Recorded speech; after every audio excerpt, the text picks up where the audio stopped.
Vous vous êtes jamais posé la question pourquoi le nègre n'a pas de Dieu, par exemple? Alors, il peut tout au mieux, oui, reconnaître les bienfaits de l'ananas et du manioc. Oui. Mais de là à envisager un être suprême, il en est parfaitement incapable. Mais parce que... Doit-on laisser aux humoristes une liberté d'expression totale, hein, qui fixe les limites de la liberté d'expression? C'est l'histoire. L'histoire avec un grand H. L'histoire de lumière. Celle que l'on enseigne à nos petites têtes crépues. Et elle est là pourquoi l'histoire? Légitimer le pouvoir en place, systématiquement. Je sentais la tunnelle arriver, le gars. Attends, t'es qui pour me raconter l'histoire? Parce que l'histoire, elle est écrite par qui? Tais-toi, tais-toi, on s'en fout de ce que tu penses. L'histoire, elle est écrite par les vainqueurs, toujours. Le perdant, il écrit rien du tout, le mec. Mais il n'a pas le temps, il est dans les ruines, le gars, crois-moi bien. Et donc moi, comme je n'ai jamais fait partie du bon côté du manche, l'histoire, j'en ai rien à foutre. La Shoah. Je préfère une bonne histoire de Toto. Toto qui va à la pharmacie chercher des suppositoires pour sa grand-mère. Je préfère une histoire comme ça que même, j'irais même, jusqu'à l'histoire même de la Shoah. Et c'est en tant que juif que je parle. Je me suis circoncis ce matin, figure-toi. Tout seul à la camerounaise avec les dents. Je suis juif, tout à fait. Moi, j'estime, ferme-la, j'estime, en tant, si tu veux, mais j'en ai marre, moi, en tant que juif israélien, ben moi, en tant qu'israélien, j'en ai marre de cette image de juif clodo en pyjama qui fait la manche pour un bout de pain.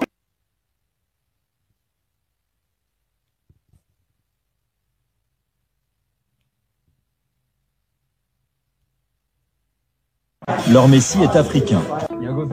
Alors, en retour, je rends à Jonathan mes archives, son histoire qui parle de Dieu et de la terre promise. Et c'est plus complexe que notre pote qui avait des dreads et qui écoutait Bob Marley, là, qu'on a tous connu. Ça va bien plus loin, c'est une religion. Aujourd'hui, par exemple, c'est Shabbat. C'est Shabbat comme pour les Juifs? Oui, nous sommes les Juifs. Les vrais Juifs, mec. Les originaux. Original Jews. Les Rastas s'identifient aux Juifs de l'Ancien Testament.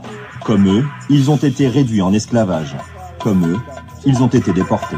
C'est l'histoire d'un monde où l'esclavage a dessiné ses territoires et ses propres frontières.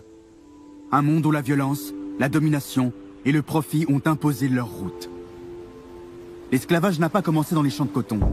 C'est une tragédie beaucoup plus ancienne qui se joue depuis l'aube de l'humanité.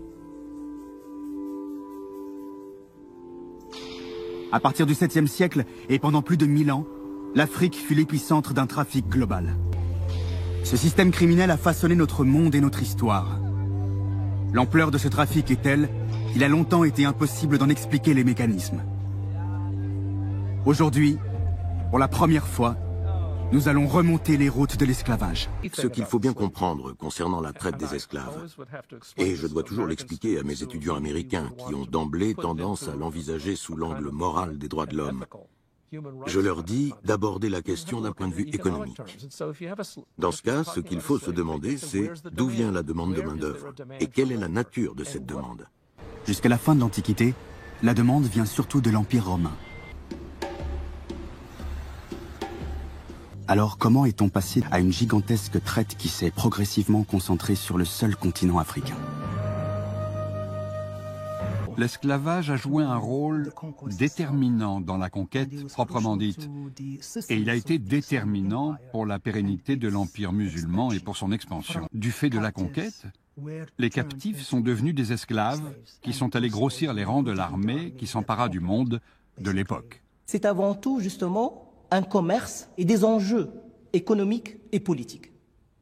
C'est-à-dire que les esclaves étaient l'énergie essentielle, donc c'était en effet la force motrice de ces empires qui se mettaient en place.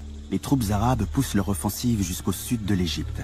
Les Arabes y trouvent des vivres et surtout des esclaves à enrôler dans leurs armées pour continuer leur expansion. La conquête est rapide, massive. En moins d'un siècle, les Arabes occupent la rive sud de la Méditerranée. Une frontière se dessine entre le monde musulman et les terres infidèles. Après 2 siècles de conquête militaire, la demande en esclaves change de nature. Au IXe siècle, la dynastie des Abbassides se lance dans un projet pharaonique, transformer les marécages autour de Bassora en vergers luxuriants. Plus besoin de soldats, Bagdad veut des bras pour cultiver les terres d'Irak. Et pour cela, l'Empire fait venir des milliers d'esclaves. De la Corne de l'Afrique, ils font remonter par le Nil des cargaisons entières de captifs éthiopiens et nubiens. Encore plus loin, des hauts plateaux de Somalie et de Tanzanie, des vagues d'esclaves surnommés les Zenj déferlent en Mésopotamie par l'océan Indien. Le régime craignait qu'une telle concentration de main-d'œuvre esclave puisse s'avérer politiquement dangereuse pour l'État et même pour la société. Parce que ce n'était pas seulement l'État qu'on renversait, mais la société tout entière. Les esclaves en Égypte reflétaient la richesse du Caire. On en trouvait dans toutes les couches de la société. Certaines esclaves étaient les concubines des califes, des courtisanes de luxe, des artistes. Mais c'est probablement dans la sphère privée que l'on en trouvait le plus. C'étaient des esclaves domestiques. Les gens achetaient des esclaves pour les faire travailler, bien sûr, mais aussi pour leur valeur symbolique. Longtemps, les historiens ne disposaient d'aucune information sur les esclaves qui débarquaient au Caire. Mais la découverte de documents exceptionnels, cachés pendant 1000 ans dans la plus vieille synagogue de la ville, va leur permettre d'en savoir davantage sur l'identité des captifs et leur pays d'origine. Pendant près d'un millénaire, les Juifs de cette synagogue ont déposé de vieux manuscrits dans une grande chambre. Mais la communauté ne les a jamais enterrés. Et parmi ces documents, il y en a des centaines qui sont liés à l'esclavage. Ils contiennent des dizaines d'actes de vente d'esclaves. 1190.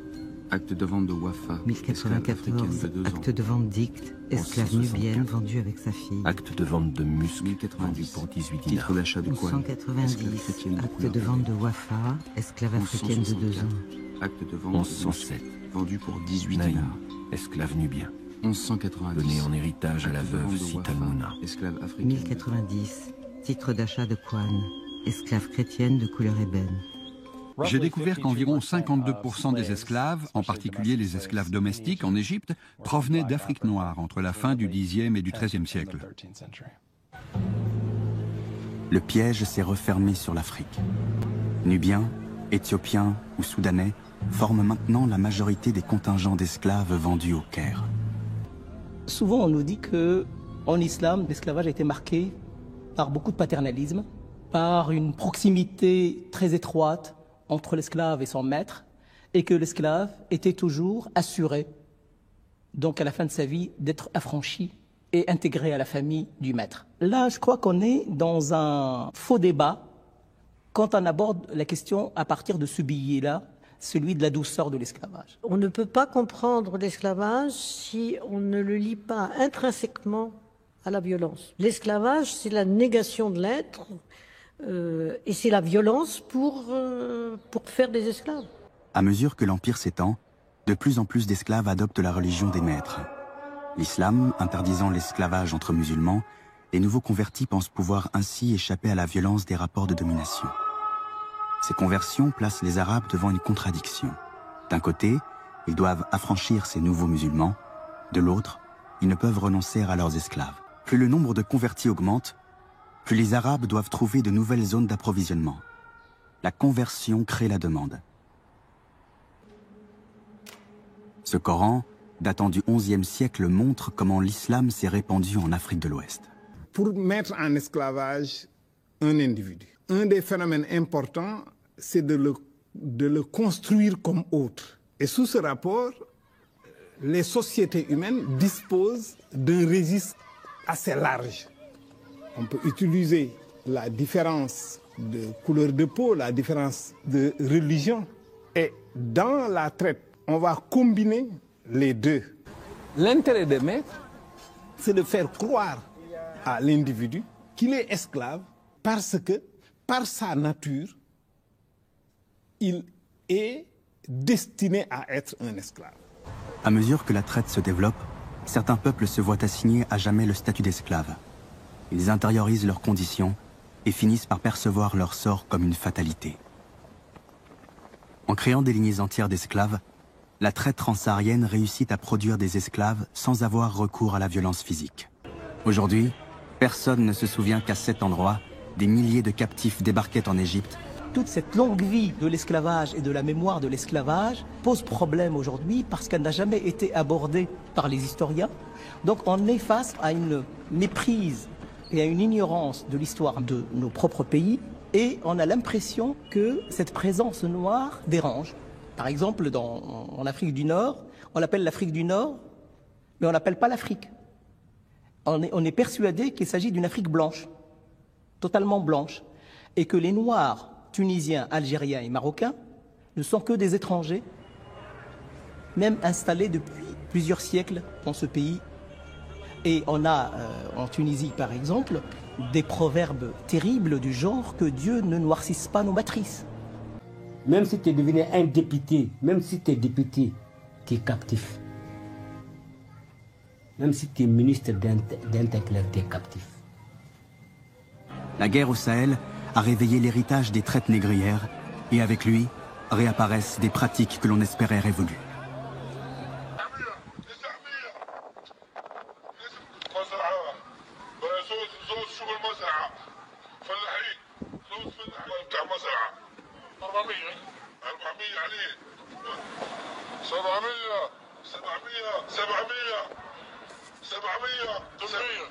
L'histoire de l'esclavage est une tragédie qui se renouvelle sans cesse. À partir du XIVe siècle, un nouvel acteur entre en scène, l'Europe. Dans sa soif de conquête, elle va faire basculer l'Afrique dans une nouvelle ère. Avec les Européens, la traite n'aura plus rien de comparable avec tout ce qui s'est passé auparavant. Le voyage de Mansa Moussa marque un tournant dans l'histoire. Ce voyage marque l'aboutissement d'un long processus. Pour la première fois, l'historien égyptien Ahmad al-Makrizi raconte l'arrivée tonitruante de Mansa Moussa au Caire.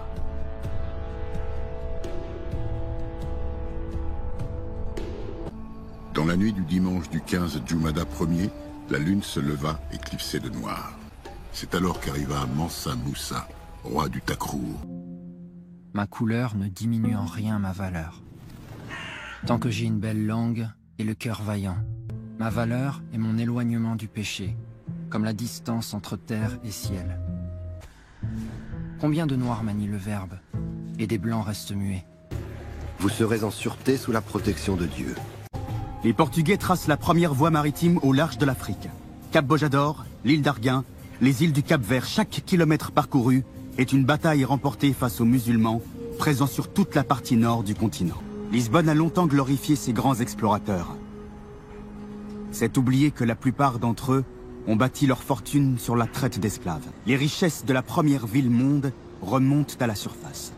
L'archéologie de l'esclavage, discipline récente, exhume une histoire longtemps passée sous silence. Les uns baissaient la tête, et leurs visages se baignaient de larmes lorsqu'ils se regardaient les uns les autres.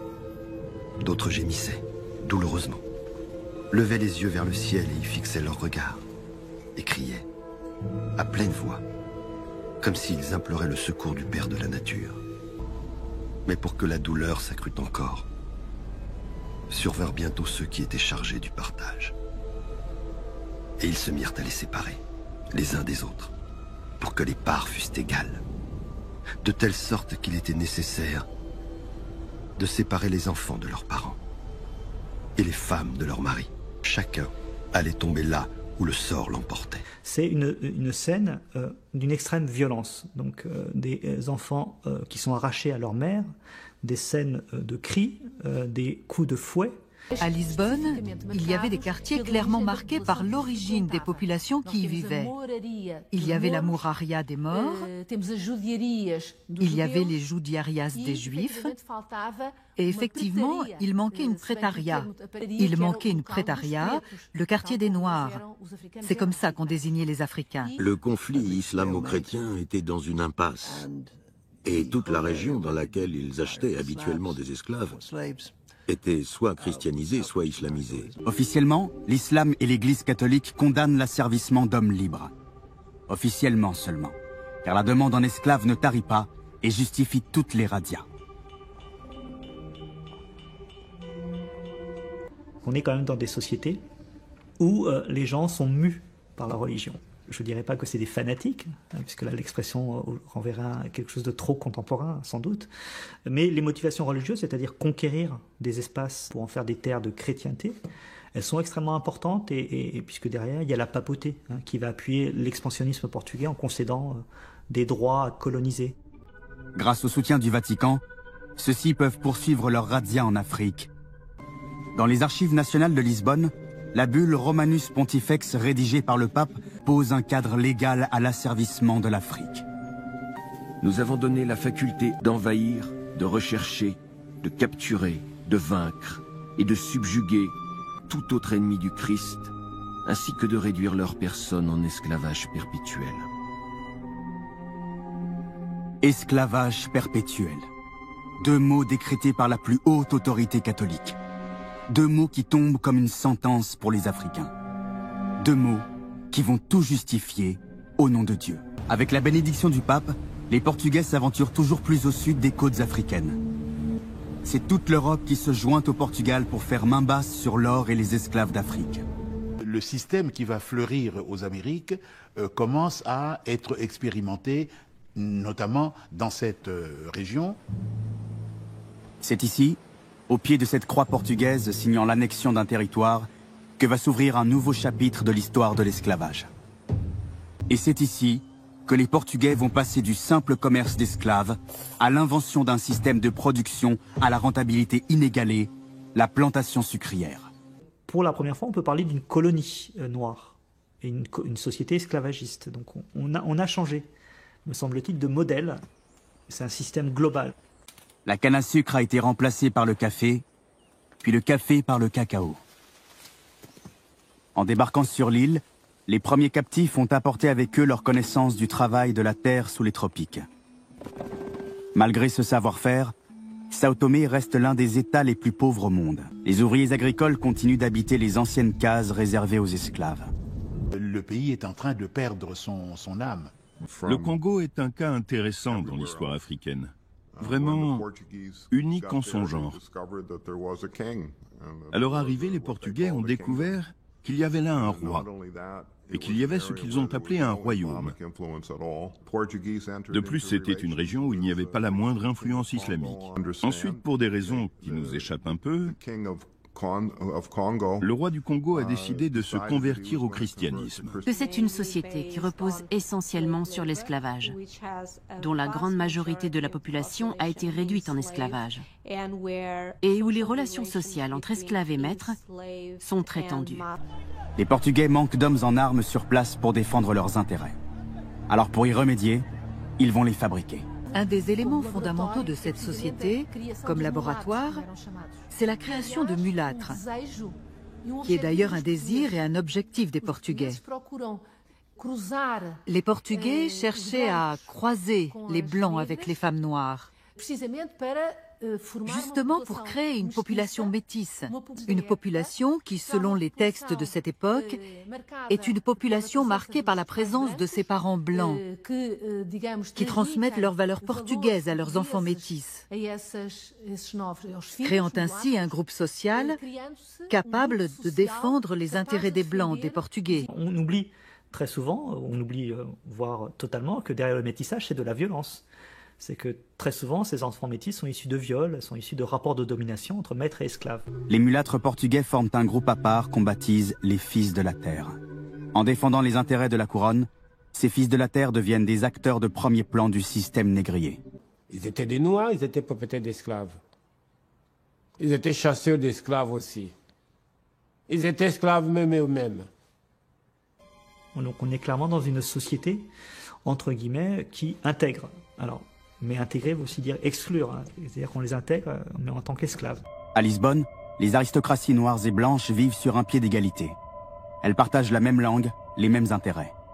Toutes s'enrichissent grâce au commerce d'esclaves et du sucre.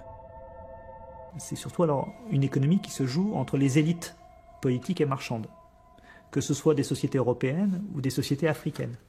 Et donc les souverains se mettent à collaborer avec les Portugais et certains se convertissent au christianisme et prennent des noms portugais, envoient leurs enfants au Portugal pour être latinisés et faire des études à Coimbra dans l'université portugaise. Donc on a clairement des élites qui deviennent des élites prédatrices. La traite négrière, et là il faut parler de traite négrière parce que ça ne concerne que les Noirs, il n'y a plus que des esclaves africains dans cette économie, est la principale source de revenus pour la couronne portugaise et pour une partie alors des élites portugaises. On a un État qui se construit sur les revenus de l'outre-mer. Donc on passe clairement à une autre phase.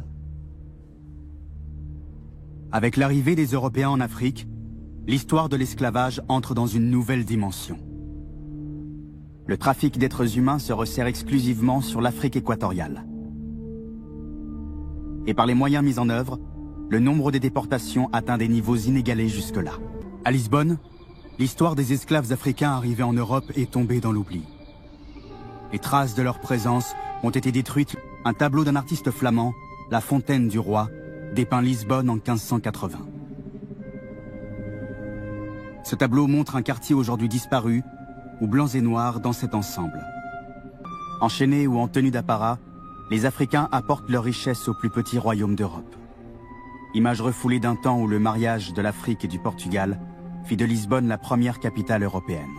Aujourd'hui, on estime que dans le sud de l'Europe, au Portugal, en Italie, en Espagne ou encore en Provence, entre 50 et 60% de la population aurait une ascendance africaine. É entre nós, está na altura de falarmos entre nós, trabalharmos entre nós, começar a questionar quem fomos antes e após naus e caravelas terem levado tantos de nós. Corpos negros renegam a ancestralidade africana, porque carregam as ideias e imagens construídas daqueles que alegam que nada fomos, nada construímos, nada ensinamos, ainda hoje negam presença ou herança negra na Europa pré-tráfico negreiro. C'est une question alors à laquelle tous les chercheurs qui travaillent sur l'esclavage ont été confrontés, c'est que sont devenus les Noirs en Europe. Alors il y a des gens qui disent voilà, les chiffres ne sont pas si importants que ça. Donc ils ont été dilués dans la population et de par eux-mêmes ils ont disparu. Par contre les gens dans leur histoire familiale, c'est une part de leur histoire qu'ils ont oubliée ou alors qu'ils veulent pas mettre en avant. L'esclavage amène à des sociétés où on se cherche toujours. Manque d'identité, je crois, je ne sais pas. Les souvenirs de l'Afrique sont tellement vagues. Ça nous pose un problème les souvenirs. Quel souvenir j'ai de l'Afrique? Aucun. Et pourtant, je suis noir. Aucun.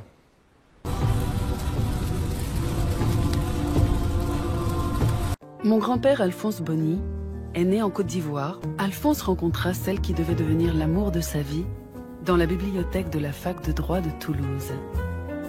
C'est ma grand-mère qui l'a dragué. Il était timide. Rosemary Gallou était née à 50 km de là, à Gaillac. Alphonse Bonny et Rosemary ont déclaré l'un après l'autre vouloir se prendre pour époux. Ils tombèrent follement amoureux et ensemble bravèrent tous les préjugés. Ensemble, ils nous ont donné à croire, avant l'heure, à l'avènement d'une société post-raciale. Combien de temps faudra-t-il encore attendre pour que cela soit une réalité partagée de tous? Quand j'étais petite fille, mes camarades de classe m'appelaient la chinoise. Sans doute à cause des chignons très serrés que ma mère me faisait et qui me bridaient les yeux. Un jour, notre classe a été choisie pour interpréter la crèche vivante de l'école catholique où j'allais. Moi, je rêvais d'incarner Marie. Mais la maîtresse m'a désignée d'emblée pour être Balthazar, le roi mage venu d'Afrique. J'étais indignée. Comment pouvait-elle me demander d'incarner le rôle d'un garçon alors que j'étais une fille? La maîtresse m'a expliqué que pour une fois qu'il y avait une élève noire dans l'école, elle n'allait pas s'en priver. Ma mère avait d'abord envisagé d'être comédienne. Le rôle le plus intéressant qu'on lui proposa fut celui de Chérie Noire en 1961. De quel pays êtes-vous? Balikou. Balikou? Dans l'océan Indien. Ah, dans l'océan Indien. Vous parlez très bien le français. Vos missionnaires me l'ont appris, monsieur. Ah bon, parce que votre peuplade a été convertie par les missionnaires. C'est ça. Jusque-là, je n'avais été qu'une petite fille élevée dans un milieu privilégié. Et même si les seuls autres noirs que je croisais dans le quartier étaient les balayeurs des rues le matin en allant à l'école, l'idée même qu'on puisse être discriminé pour sa couleur de peau ne m'avait jamais effleurée. Pour une fois, je me suis mis à travailler comme un nègre. Les nègres ont toujours tellement travaillé. Pour une fois, je me suis mis à travailler comme un nègre. Je sais pas si les nègres ont toujours tellement travaillé, mais enfin... Moi non plus, je veux pas bosser comme un nègre. Ce nano-racisme, j'appelle ça, c'est même pas du micro-racisme, c'est du nano-racisme.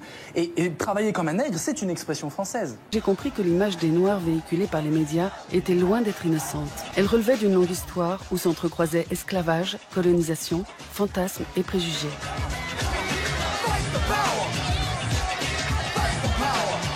La France a désormais un grand souci, sauver ses races débilitées. D'hommes et de femmes libres, les membres de ma famille devinrent des indigènes privés de tout droit civique. La colonisation permet de mettre la main sur les richesses naturelles des pays occupés. Elle permet de mettre la main également sur leur capital démographique que l'on utilise pour des corvées, pour l'extraction des ressources du sous-sol, pour l'agriculture et pour toute une série, disons, de projets, y compris, comme on le verra au courant de la Première Guerre mondiale et la Deuxième Guerre mondiale, comme, disons, viande à canon. Parallèlement, des missions ont été installées par les Pères Blancs. La France a voulu que son œuvre civilisatrice ne se traduise pas seulement dans des faits matériels, mais aussi dans le domaine intellectuel et spirituel. L'éducation des jeunes est au premier rang des soucis des colonisateurs. À la même époque, fleurissaient un peu partout en France des expositions coloniales qu'on visitait comme des zoos humains pour voir à quoi ressemblaient les populations des colonies. L'idée du blanc qui serait supérieur au nègre relève de la fabulation, mais d'une fabulation nécessaire à l'espèce de domination mondiale qui s'ouvre au lendemain des découvertes. Donc on la justifie en opérant une sorte de classification des races et des peuples. Et l'on classifie tous les noms blancs, et à l'intérieur de cette classification, le nègre, c'est le degré zéro de l'humanité. Et il est la figure de ce que nous fûmes autrefois. Nous en sommes sortis, mais lui, il y est resté, au stade de l'enfance.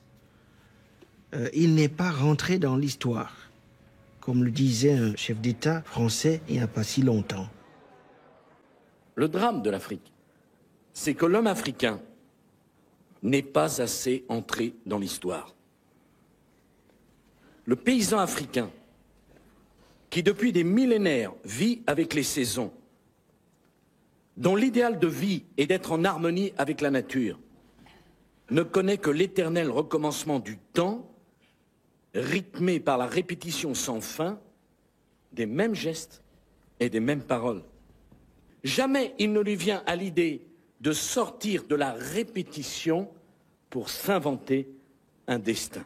Et puisque c'est l'ensemble de l'humanité qui est quand même appelé à rentrer dans l'histoire, et puisque cet être primitif ne dispose pas en lui-même des moyens de le faire, il est de notre devoir de l'aider à le faire.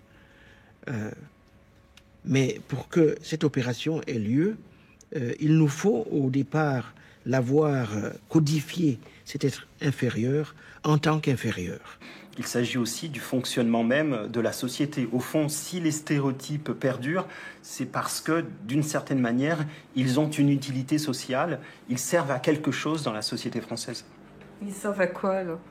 Eh bien, ils servent à faire perdurer des formes d'inégalité qui conviennent à une partie de la société française. Quasiment depuis le Moyen-Âge, il y a une présence noire sur le territoire de France. Et cette présence noire, pourtant, ne semble pas véritablement évidente, suffisamment acceptée, ou en tout cas, elle est quand même toujours interrogée pour ne pas ramener l'autre dans la nation. On a tous en tête la question de l'instituteur dans la classe le premier jour d'école qui demande au petit garçon ou à la petite fille dont il a repéré qu'il a peut-être les cheveux un peu plus frisés que les autres, le teint un peu plus bronzé et peut-être les lèvres un peu plus lipues, que peut-être il vient d'ailleurs et on lui demande « Ah oui, toi, tu pourras nous raconter ton pays ». Le fait est que être noir, ça n'est pas tout à fait comme avoir les cheveux châtains ou les yeux bleus. C'est un marqueur social qui veut dire quelque chose aux yeux de ceux qui vous regardent et qui vous considèrent comme tel. A-t-il conservé ses coutumes nationales? Ou a-t-il adopté nos usages? Comprend-il et parle-t-il couramment notre langue? Fréquente-t-il habituellement des Français ou des étrangers? Ce sont les questions qui furent posées quand mon grand-père demanda à acquérir la citoyenneté française en 1932. Aujourd'hui encore, on continue de mener ce type d'enquête sur les candidats à la naturalisation. Être français, c'est d'abord une question de droit. C'est-à-dire que c'est d'abord des papiers. Il se trouve que, de plus en plus, on a le sentiment que ça ne suffit pas. Autrement dit, la nationalité ne serait plus véritablement le critère d'appartenance à la nation. Mais si c'est pas la nationalité, c'est quoi? Si on commence à considérer que parmi les Français, il y en a de différentes natures, on voit bien qu'on retrouve la race. Ma diversité à moi, c'était plutôt du côté des dominants, c'est-à-dire je suis un homme blanc, éventuellement hétérosexuel, donc je cumule l'ensemble des caractéristiques qui me placent en situation de profiter et de bénéficier de l'ensemble du système. Je suis ravi de vous accueillir au Cercle. Maintenant, on n'a personne de race, d'autres couleurs, on va dire, dans notre cercle. Bon, il n'y a que des Français, des Anglais et des Américains, mais voilà. Mais pas de... Non, mais s'il y avait un Noir là-bas qui valait le coup de rentrer au cercle, moi, en tant que président, certainement, je le prendrais avec plaisir. Il y a toujours des miraculés, et au fond, ces miraculés servent aussi de paravent, de justification à la République. Vous voyez ces jeunes gens qui, grâce à l'école et grâce à la République, sont parvenus aux postes les plus importants de la société ou de la politique française. D'origine sénégalaise, exemple parfait de l'intégration, elle a réussi les concours les plus difficiles.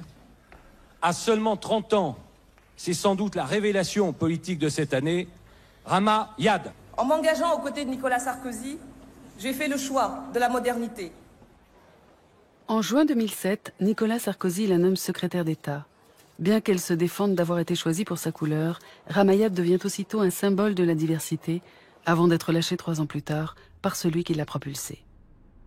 Ça veut dire qu'on n'est pas à l'abri lorsque on est noir parce qu'on appartiendrait aux classes supérieures.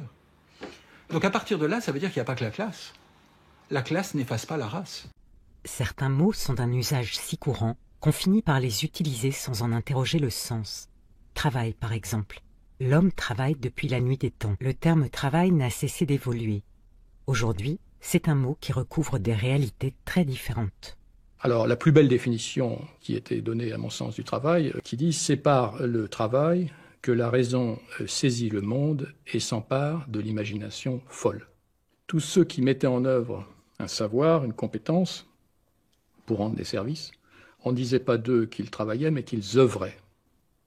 Et nous avons encore, le mot français ouvrier, c'est œuvrier, c'est celui qui œuvre. Et il œuvre en mobilisant un savoir et des compétences qu'il a incorporés en lui-même. Les mots sont extrêmement importants. Autour de 80, des années 1980, on a changé les mots. Et on a changé la représentation qu'on pouvait avoir du monde du travail. Par exemple, les ouvriers ont disparu. Ils sont devenus des opérateurs, des conducteurs d'installation ou des pilotes de ligne. Et maintenant, sont arrivés tous ces mots anglais, mais qui ont brutalement transformé la perception qu'on pouvait avoir de la réalité du monde du travail. Dans une société contemporaine, au moins un tiers du travail est réalisé en dehors des entreprises. Par exemple, faire le ménage à la maison, élever des enfants, cuisiner, etc. Et ça occupe un tiers de toutes les heures de travail. On n'appelle pas ça du travail parce que ce n'est pas payé, mais si vous engagez quelqu'un pour s'occuper de vos enfants, ça c'est du travail, parce qu'il y a un salaire. Je dirais même que lorsque je croise quelquefois au petit matin, des petits qu'on emmène à la crèche, ils commencent à faire l'apprentissage du temps de travail. On les sort de leur lit tous les matins. Et à nos enfants, nous allons dire « tu vas bien travailler à l'école ». Ce qui ne nous interdit pas, dans le même temps, de dire que nous interdisons le travail. C'est une des règles de l'OIT. Le travail des enfants est interdit. Mais on dit à nos enfants qu'il faut bien travailler à l'école. Donc vous voyez que autour de cette notion de travail, ça flotte un peu. Et si on définit le travail dans un sens très très large, comme une activité faite pour interagir avec son milieu afin de le modifier pour satisfaire certains de ses besoins, évidemment que le travail a existé de tout temps et encore une fois, il n'est même pas spécifique à l'être humain. Alors par contre, ce qui est spécifique à l'être humain, c'est d'avoir des idées sur le travail et c'est d'avoir des sociétés qui l'organisent ce travail d'une manière spécifique. Et de ce point de vue-là, la forme capitaliste ou moderne du travail, ça c'est certain, elle n'a pas existé dans toutes les sociétés. Au XIXe siècle, le capitalisme transforme le travail en marchandise. Historiquement, le travail n'a pas été conçu comme une marchandise. le travail a d'abord été conçu comme la façon de survivre, la façon d'assurer la subsistance des besoins. Puisque même pour la cueillette, il faut du travail. Mais donc, le travail comme marchandise va s'imposer avec ce qu'on a appelé le salariat. Ce qui est très intéressant, c'est de voir qu'à l'heure où je vous parle, dans beaucoup de régions du monde, notamment en Afrique, le travail n'est pas forcément perçu comme une marchandise. Parce que mon grand-père qui va dans son champ le matin, qui cultive, il travaille pour sa subsistance. Il ne travaille pas, souvent même pas pour un marché. Dans la civilisation, vous allez avoir le régime esclavagiste, le régime féodal et puis le régime plutôt capitaliste. Donc je crois que c'est au niveau de la construction du régime capitaliste que la marchandisation va être nette. Parce que le capitalisme, par essence, ça va être l'appropriation privée des moyens de production. Et à ce moment-là, le travail sera clairement un moyen de production, avec un prix. Mon temps, votre temps, c'est une étrange notion, mais c'est indispensable pour comprendre comment le travail devient une marchandise. Il y a de nombreuses expressions comme « vendre son temps ». Le patron dit « vous êtes là pour un temps, même si vous avez fini, continuez et travaillez ». Il est vrai que le terme « marché du travail » est assez déplaisant. On doit se vendre sur un marché. Ceux qui se sont vendus sur ce marché ont eu le sentiment que ce n'était pas une expérience agréable. Au fond, celui qui est payé pour travailler sans être propriétaire du produit de son travail, c'est comme s'il était à lui-même son propre esclave et qu'il se vendait lui-même. Dans le cadre du lien de subordination, l'employé renonce au libre arbitre de l'usage de son temps. Il le remet à l'employeur qui décide de l'organisation du travail dans laquelle l'employé va œuvrer. Alors, est-ce qu'on peut considérer que dans un monde aussi complexe qu'est devenu le nôtre, cet échange, cette absence de réciprocité, où l'un dépend de l'autre, est raisonnable et performante? On peut se poser la question, et à mon avis, on doit se la poser. On a besoin de la capacité d'initiative, de l'intuition, de l'expérience, de l'inventivité des salariés pour que l'entreprise soit efficace et que le travail réalisé par chacun porte ses fruits. On en a besoin. Et le lien de subordination, c'est quelque chose qui verrouille, qui entame justement cette capacité d'inventivité, la qualité de l'apport du salarié qui est contraint, contenu, sous surveillance, contrôlé, et qui est délétère du point de vue de la santé physique et mentale, et qui n'est pas performante. Nous exerçons un certain nombre de droits, particulièrement le droit du travail. Vous ne pouvez pas faire tout ce que vous voulez avec votre employé. Avec votre esclave, vous aviez un droit sur sa vie. Vous aviez le droit de tuer votre esclave. Donc il y a une différence fondamentale entre le travail salarié moderne et le servage ou l'esclavage antique. Dans une société éclairée comme la nôtre, il est nécessaire de veiller au respect de nos droits. Le droit qui aurait pu être considéré par exemple comme un agent de protection des individus, ici il va devoir être utilisé comme un moyen de maximiser la concurrence. Donc, on va faire en sorte qu'on soit en fait dans un droit qui a d'abord une vocation de produire de l'efficacité économique. Le droit n'est pas là, en fait, pour permettre la justice sociale. Le contrat de travail lie l'employeur au salarié. Il définit sa rémunération, ses horaires, les protections auxquelles il a droit et ses obligations. Ce contrat repose sur une relation spécifique, le lien de subordination. Comment, dans une société libre, il peut y avoir des êtres humains qui soient entièrement sous les ordres d'un autre dans une société démocratique? Vous voyez bien qu'il y a une antinomie latente. Le contrat de travail, sous sa forme standard, actuelle, dans tous les pays, que ce soit de droit anglo-saxon, soit de droit européen continental, donc nous sommes bien d'accord, le salarié est quelqu'un qui reconnaît à quelqu'un d'autre, son employeur, le droit de lui donner des ordres. On renonce à une certaine liberté de comportement, au moins à l'intérieur de certaines limites. La nature du lien de subordination entre le salarié et son employeur, elle est double. On va dire il y a une nature formelle, juridique, la nature apparente. C'est-à-dire, pour un moment donné, le salarié se met aux ordres de l'employeur et dans les limites définies par la loi, il doit accomplir le travail que lui désigne l'employeur. Et puis il y a un lien plus profond, une subordination plus profonde, que justement sur laquelle Marx avait mis le doigt, c'est-à-dire que le salarié, il est libre, mais du fait qu'il ne possède pas les moyens de production, il est surtout libre de crever de faim s'il ne travaille pas pour un capitaliste. Après, on va dire, il est libre de choisir lequel, mais il n'est pas libre de pas crever de faim. Et donc, à partir de là, il y a une subordination bien plus insidieuse, bien plus profonde. On peut dire qu'il se fait d'une manière anonyme par les lois du marché. Alors, supprimer la subordination dans le contrat de travail, c'est supprimer le capitalisme lui-même. Enfin, je veux dire, jamais un employeur n'acceptera, dans la période actuelle, d'employer des gens et de les payer sans avoir le droit, justement, d'être le dirigeant de leur travail. Parce que la subordination est consubstantielle au salariat. Penser un salariat sans subordination, c'est comme essayer de penser un cercle carré. Ça n'a pas de sens. C'est une chimère. Le dépassement de la subordination dans l'activité collective de la production supposera nécessairement la sortie du salariat, c'est-à-dire la sortie du capitalisme. Dans la population, il y a au fond deux types d'individus. Il y a d'un côté des individus qui n'aiment pas le risque. Ces gens-là sont très nombreux. Ils n'aiment pas le risque et donc ils acceptent le lien de subordination, c'est-à-dire ils acceptent de devenir salariés, et en contrepartie, ils obtiennent une sécurité contre la subordination, qui est le fait d'avoir un revenu mensuel assuré. Et puis, il y a un certain nombre de gens qui sont prêts à assumer le risque, et ces gens-là, ce sont les entrepreneurs